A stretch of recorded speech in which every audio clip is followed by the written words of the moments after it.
The main man with the master plan, the one and only Dr. W.E.B. Du Bois. We're about to hear his blueprint on how to get Black Americans out of the pit in the early 1900s. And what this involved was taking Negroes in their current situation and doing something completely different than what they were doing, especially the middle-class Negroes, who this work was especially addressed to. So let's find out his plan by going into his 1940 autobiography titled Dusk of Dawn. Unity. The American Negro must remember that he is primarily a consumer, that as he becomes a producer, it must be at the demand and under the control of organized consumers and according to their wants, that in this way he can gradually build up the absolutely needed cooperation in occupations. This is talking about the transition from being mostly buyers to becoming producers. During the shift, Negroes must supply goods and services tailored to the community's own demands. And that way they create more self-sustained industries and professions. And to a degree, this is what blacks were already doing. But Dr. Du Bois is encouraging Negroes to take it to the next level and also add additional layers to it, as we'll see as we continue going. Today we work for others at wages pressed down to the limit of subsistence. Tomorrow we may work for ourselves, exchanging services, producing an increasing proportion of the goods which we consume and being rewarded by a living wage and by work under civilized conditions. He's calling for a shift from dependency to economic self-determination. The whites were taking advantage of blacks by exploiting their labor, which they had already been doing for many centuries at this point. So Dr. Du Bois is suggesting to blacks that they build their own economy, produce for their own needs, and earn fair wages under legitimate, civilized conditions. This will call for self-control. In what? Resisting impulsive spending? Resisting the urge to buy goods outside the community when the community has the ability to supply them? And in having patience and discipline to allow the community enterprises to actually grow over time. It will eliminate the millionaire and even the rich Negro, because in this model, the aim is not to create a few individuals who become fabulously wealthy. It's to gradually raise the living conditions of everyone in the community. It will put the Negro leader upon a salary which will be modest as American salaries go, and yet sufficient for a life under modern standards of decency and enjoyment. So the leaders would get paid enough to take care of all their basic needs and still enjoy a decent standard of living. Because the goal in this model is not about individual wealth. It's about shifting the incentive towards unity, integrity, and sincere leadership. It will eliminate also the pauper and the industrial derelict. No more extremely poor or workers left jobless and broken by the system. To a degree, but not completely, this is a program of segregation. It's not full segregation, but it is some form of it. In the previous commentary, he suggested full separation would be too demanding to sustain. But here he's suggesting that a degree of economic separation was both practical and achievable. The consumer group is in important aspects a self-segregated group. We are now segregated largely without reason. Let us put reason and power beneath this segregation. Because the segregation already existed. So let's pivot and make the situation work in our favor. This is what he's saying. Here comes tremendous opportunity in the Negro housing projects of New York, Chicago, Atlanta, and a dozen other centers, in resettlement projects like the 8 all-Negro farmers colonies in 6 southern states, and 23 rural projects in 12 states.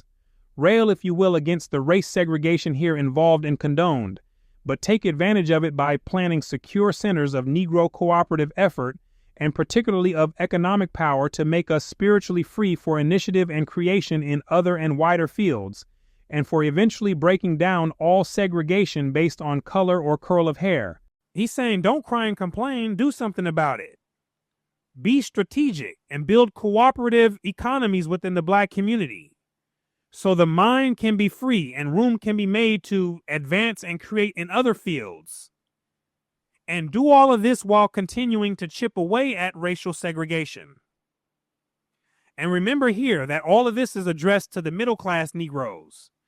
The rest of the blacks were too occupied with trying to survive to have any time even thinking about this. So he's planning and making these suggestions to middle class Negroes so they could rearrange their thinking and maybe use their position to help the ones further down in the dungeon. There are unpleasant eventualities which we must face even if we succeed. Succeed in what? Building their own cooperative economy. Now, there were pockets of black enterprises across the country at this time, but most of those were based on capitalist norms focused on individual success. Dr. Du Bois envisioned something a bit different. He was talking about a cooperative model where the economic gains would be shared collectively in some way. So if Negroes succeeded with this, they would have to be prepared to face some unpleasant events. For instance, if the Negro in America is successful in welding a mass or large proportion of his people into groups working for their own betterment and uplift, they will certainly, like the Jews, be suspected of sinister designs and inner plotting. Many Jewish sects are masters at building communities and working together within their group. They have gotten very good at this learnable skill. And apparently, this makes a lot of people very upset with them. And whether it's true or not, they have been suspected of having sinister agendas behind the scene. Now, I'm inclined to believe that at least some of this is true in relation to some of them. And I say this because when you study the Old Testament in the Bible, you'll see that the authors have narrated the story that places the 12 tribes of Israel at the center of the universe as Yahweh's chosen people. And according to the writers, Yahweh has chosen them to be above all the people on the face of the earth. That's in Deuteronomy 7, starting at verse 6. And in other places like Isaiah chapter 14, Yahweh is supposed to bring the children of Israel into their own land and use the Gentiles as servants and handmaids. This was how the earliest Jews viewed heaven. Not this flying in the sky to someplace after you die like the Christian writers later came and created. But the point being, when people have these types of verses as core components of their faith, then I could easily see how it could lead people within this group who get power to have sinister plans regarding people outside the group, the Gentiles. So when I talk about Jews being good at building communities and working together, I'm dealing strictly with that aspect alone. Whatever else they got going on or what they may or may not be plotting behind closed doors is irrelevant to that point. You see? Now back to the text. Dr. Du Bois claims if Negroes succeeded in this cooperative economy, then they would also be suspected of sinister plots behind the scenes, just like the Jews. And their very success in cultural advance be held against them and used for further and perhaps fatal segregation. It could backfire and cause further segregation. The whites might look at their success and see it as a threat and decide to keep Negroes at a distance. There is, of course, always the possibility that the plan of a minority group may be opposed to the best interest of a neighboring or enveloping or larger group. Or even if it is not, the larger and more powerful group may think certain policies of a minority are inimical to the national interest. The possibility of this happening must be taken into account. The Negro group in the United States can establish, for a large proportion of its members, a cooperative commonwealth, finding its authority in the consensus of the group and its intelligent choice of inner leadership. It can see to it that not only no action of this inner group is opposed to the real interests of the nation, but that it works for and in conjunction with the best interests of the nation. And therefore they won't be accused of sinister plots. It need draw no line of exclusion so long as the outsiders join in the consensus. The it refers to the cooperative commonwealth, where its authority is based on the consensus of the group, and it also selects intelligent leaders to represent it. Dr. Du Bois says it need draw no line of exclusion, meaning people from various backgrounds can also join, as long as they got down with the program and shared the same vision. but ultimately it would still be black-centered. Within its own group, it can, in the last analysis, expel the antisocial and hand him over to the police force of the nation. The criminals, the exploiters, those who refuse to follow the norms, and those whose intentions are only to undermine the collective goals. All those can be expelled and handed over to the police. On the other hand, it can avoid all appearance of conspiracy, of seeking goals incompatible with the general welfare of the nation. It can court publicity, it can exhibit results, it can plead for cooperation. The "it" is still referring to the cooperative commonwealth. Its great advantage will be that it is no longer as now attempting to march face forward into walls of prejudice. If the wall moves, we can move with it, and if it does not move, it cannot, save in extreme cases, hinder us. Have we the brains to do this? That's the question. Could Negroes do it? Could they dig down deep enough to make it happen? Here in the past, we have easily landed into a morass of criticism, without faith in the ability of American Negroes to extricate themselves from their present plight. They were stuck focusing on the negative and why things couldn't change. Our former panacea emphasized by Booker T. Washington was flight of class from mass and wealth, with the idea of escaping the masses or ruling the masses through power placed by white capitalists into the hands of those with larger income. He's saying Mr. Washington's old strategy essentially allowed white capitalists to indirectly control the black community by funding a small, wealthier black class. My own panacea of earlier days was flight of class from mass through the development of a talented tenth. But the power of this aristocracy of talent was to lie in its knowledge and character, and not in its wealth. The talented tenth were supposed to gain knowledge and be of high character. That way the masses of blacks had people to learn from and model. And he says it wasn't based on wealth.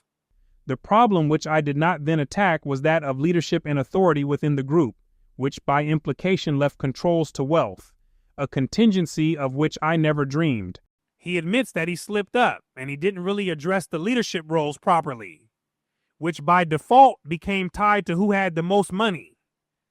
So he didn't anticipate that wealth would end up holding so much influence over who was in control. But now the whole economic trend of the world has changed. That mass and class must unite for the world's salvation is clear. Because before it was class flee from mass, just like we went over. He described Mr. Washington's model as well as his own as flight of class from mass. But now he realized that the times had changed, and therefore he had to pivot in his thinking. Now it was clear to him that class and mass must unite. We who have had least class differentiation in wealth can follow in the new trend and indeed lead it. Meaning blacks didn't have such rigid and wide class divisions that existed among the whites. The gap between the upper and lower class blacks was much slimmer, which created an opportunity for them to lead a new trend in this cooperative model.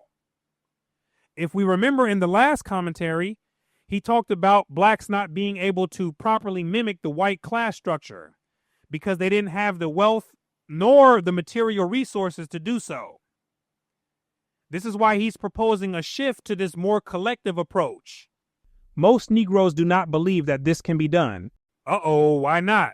They not only share American public opinion in distrusting the inherent ability of the Negro group, but they see no way in which the present classes who have proven their intelligence and efficiency can gain leadership over their own people. Just like the whites, the educated blacks were pessimistic about the potential of the Negro group. And on top of that, they saw no clear path on how they themselves or other talented Negroes could get the black masses to follow them. On the contrary, they fear desperately a vulgarization of emerging culture among them by contact with the ignorant and antisocial mass. They thought they would be dragged down into the pit. They worried that ignorance and disorder from the masses would contaminate the culture they were attempting to preserve. This fear has been accentuated by recent radical agitation. Unwashed and unshaven black demagogues have scared and browbeaten cultured Negroes, have convinced them that their leadership can only be secured through demagoguery. The radical loudmouth Negroes held the keys to get the black masses to follow, and had convinced the cultured blacks that the only way to get them to follow was by pandering to their prejudices, fears, and emotions. Demagoguery. It is for this reason that we see in large northern centers like Chicago and New York, intelligent, efficient Negroes conniving with crime, gambling, and prostitution in order to secure control of the Negro vote and gain place and income for black folk. Which is wild, isn't it? Some people are simply willing to do whatever it takes to get money and power. And if they have to align themselves with underworld activity to get the black vote, then that's what they'll do to get it. Like Dr. Du Bois mentioned about these Negro politicians in Chicago and New York. Their procedure is not justified by the fact that often excellent and well-trained Negro officials are thus often raised to power, who didn't have to sacrifice their morals and principles just to secure votes. The price paid is deliberate surrender of any attempt at acculturation of the mass in exchange for increased income among the few.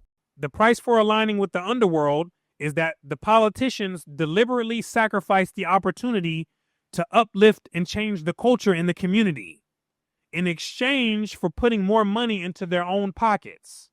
Yet American Negroes must know that the advance of the Negro people since emancipation has been the extraordinary success in education, technique, and character among a small number of Negroes, and that the emergence of these exceptional men has been largely a matter of chance, that their triumph proves that, down among the mass, 10 times their number with equal ability could be discovered and developed if sustained effort and sacrifice and intelligence were put to this task. He's saying that the small number of Negroes that climbed got to that position mainly due to chance. They were born into some family with money, they lived in the right area, they knew the right people, etc. So he's making the case that if they got there by chance, then there must be many more Negroes with similar potential that could get there as well if real effort was put into their development.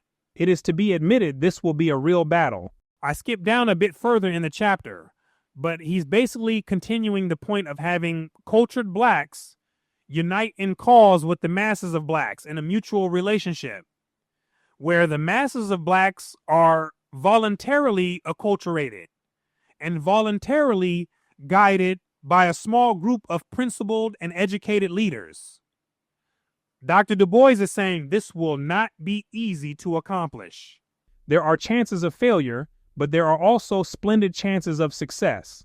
In the African communal group, ties of family and blood, of mother and child, of group relationship, made the group leadership strong, even if not always toward the highest culture. In the case of the more artificial group among American Negroes, there are sources of strength in common memories of suffering in the past, in present threats of degradation and extinction, in common ambitions and ideals, in emulation and the determination to prove ability and desert. Here, in subtle but real ways, the communalism of the African clan can be transferred to the Negro American group, implemented by higher ideals of human accomplishment through the education and culture which have arisen and may further arise through contact of black folk with the modern world. So African communalism could be adopted by American Negroes, but modified in a way where it could be implemented with aspects of modern education and global culture. And this makes sense to suggest because Negroes didn't have this magnificent culture to begin with. They had a culture that came from slavery. So it would appear to make the most sense for them to make cultural modifications so they could better prepare themselves for the free world. And taking aspects of African communalism is a great addition to the culture because it promoted collectivism, which is a foundation required for people at the bottom. There's no room to be individually centered when you're in last place. That makes no sense for a group. The emotional wealth of the American Negro, the nascent art in song, dance, and drama, can all be applied, not to amuse the white audience, but to inspire and direct the acting Negro group itself. I can conceive no more magnificent nor promising crusade in modern times. We have a chance here to teach industrial and cultural democracy to a world that bitterly needs it. So that was his plan, to save Black Americans and to help lift them on their feet. Now, would this plan have worked during that time? Maybe. Was it followed? Absolutely not. Heck no. Because it wasn't meant to be. And so I hope you have enjoyed these writings from the legendary Dr. Du Bois. What we're going to do is we're going to stop and we're going to conclude on this chapter and this autobiography. And we are going to pick up with a new one in the next commentary. And so I thank you for your time and attention. My name is Brooklyn St. Michael. And I'll see you in the free world.